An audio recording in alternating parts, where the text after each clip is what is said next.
The Biden administration needs the war to be on during the election to give him the edge, though. And Zelensky doesn't, he keeps making money with the war still on. So is anyone motivated to actually come to peace here? Well, you can see the French guy, Macron, is trying to do something. Yeah. Schultz, I don't know where Schultz is on this. If the pressure really pushes on the German chancellor because of the lack of gas and the cost of getting more, one thing about the oil world, it's really a crazy world.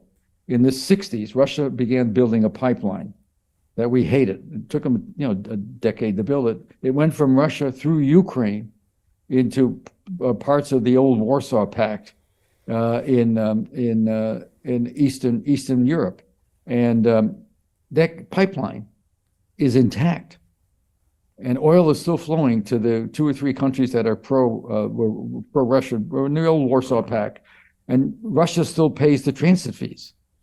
So I'm telling you, oil is a different commodity. Oil and war, just like oil and water, don't mix. You can, so the idea that it turns out I actually asked a lot of questions about this, about Ukraine buying diesel oil from Russia during the war, in the Chechen War, when the Chechen, the radical crazies, Yeah. Chechen was buying its oil from Russia then. Really? To keep going against Russia. This horrible war, buildings were being blown up. So the oil industry is a separate world. They're just they're completely agnostic of anything going on. It's all about this. Right. It's all about the money, which is Just a lot. like the IT business and the computer chip. You mentioned that. It's interesting you're into that, because that's really where we are with Taiwan and China. Taiwan. Here's the other problem. What I'm told is by people in the community is we have a big research. The CIA has a big directorate of intelligence that produces, they're ordered to do so. We have another office called the Office of National Intelligence. They asked the CIA, give us a big study of what would happen, what's going on if China wanted to go into Taiwan. And so they do a study, but nobody wants it. Gets the problem. Nobody in the White House wants to read it. They don't even think the president, people in the community, they don't brief the president like CIA people used to brief him. The guys who did the mission never went near the White House. It was all done through the CIA director. And what was the CIA director's first question? How much should I know? And you know what they told him? Not much, fella. You're a State Department guy. You don't know much about the agencies. Don't ask and we won't tell. Just let us know. We're going to tell you when we're ready, and let us know what he wants us to do. And that's the way you do it. And so it's not as if in the olden days, Obama, remember the pictures of meeting and discussing, we're going to go after bin Laden, those meetings with all the intel. Nothing like that happens here. There's a report put out every day called the PDP, the President's Daily Brief, whatever it is. It's these guys in the CIA stay up to 3 or 4 o'clock in the morning. It's full of signals intelligence and intercepts. And it's for the President, Secretary of State, Secretary of Defense, Vice President, maybe the Secretary of Treasury. It's a one document only. And the guys I know aren't sure the president reads it. On the other hand, I always tell the story now that he's dead. Colin Powell, when Reagan was alive, Reagan had one great advantage. He could draw the line at times. He's very funny. But he didn't like homework. And so the PDP, what Powell did, because the head of the CIA then, Bill Casey even, it's a 3-page letter usually, a memo, very secret, handheld, brought in by a courier who waits. They would put overlines, yellow overlines on the 1 or 2 or 3 things in each report they really think the president's got to read. They weren't sure Reagan was doing it. He was a big Star Wars guy and had a interesting point of view. So what Powell would do is come in the morning and read it to a teleprompter and play the tape for him. So he would listen to it. And I had a friend named Dick Allen, who I liked a lot, who was the first national security advisor. He was a long-line conservative Republican who actually had a big fight with Kissinger. He was on Kissinger's staff. And he became the national security advisor for the president. And I'll tell this story because Reagan didn't like to be woken up at night, as presidents sometimes are. And so one night he felt he had to. And there was a lot of, with Reagan, he loved dirty jokes if his wife wasn't around, and that was that kind of stuff. You know what I mean? Alan would tell him, he'd call up, the first thing he'd ask the Secret Service agent, is she there? If she was there, we'd talk much differently. She was there a lot. But anyway, and so the Israelis, 81 or 82, 81, bombed a nuclear facility in Iraq called Osirik. It was a big midnight raid in America. And it was a real shock. They actually took it out. The Israelis are very competent. They had bomber pilots.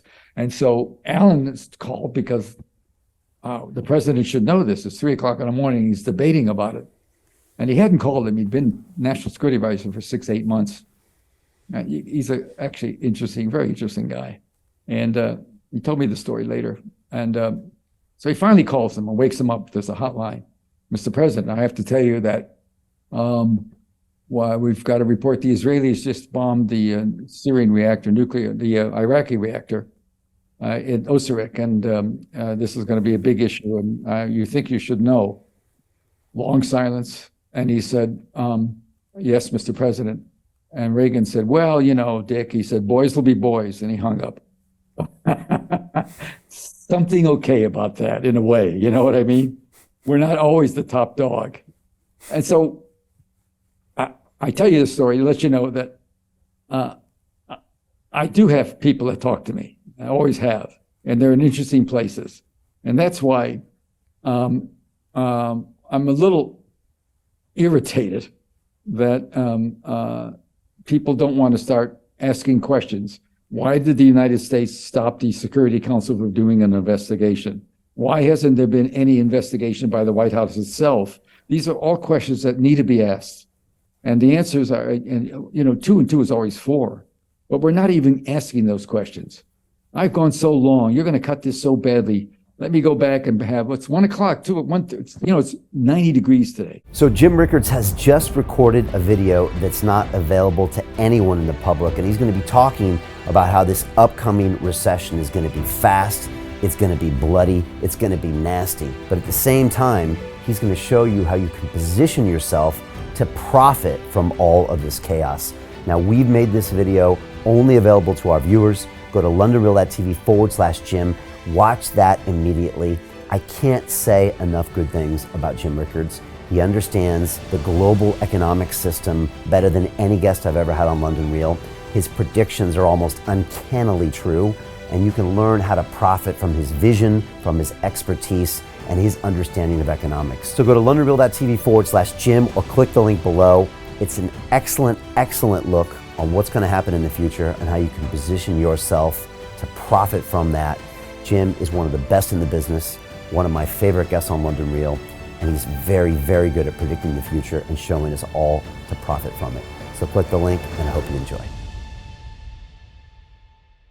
Hey, it's Brian Rose, founder of the DeFi Academy. I've told you my 4-week crypto bootcamp is amazing, but don't take my word for it. This is what my students are saying. The DeFi Academy was an amazing experience for me. It took me totally out of my comfort zone. In this course, I was challenged, I was held accountable, and pushed to do things that honestly weren't always easy. It's been phenomenal, and I can't believe we're already up on our 4 weeks. It has flown by. Going through this DeFi accelerator by far was one of the best courses I've taken. You do this course, you really get into the nitty-gritty of the activities that will make you comfortable with decentralized finance. Thank you so much to Brian and everyone at London Real and the DeFi Academy for even putting together an amazing course like this. Anybody else that wants to do it, please sign up. It is well worth the money.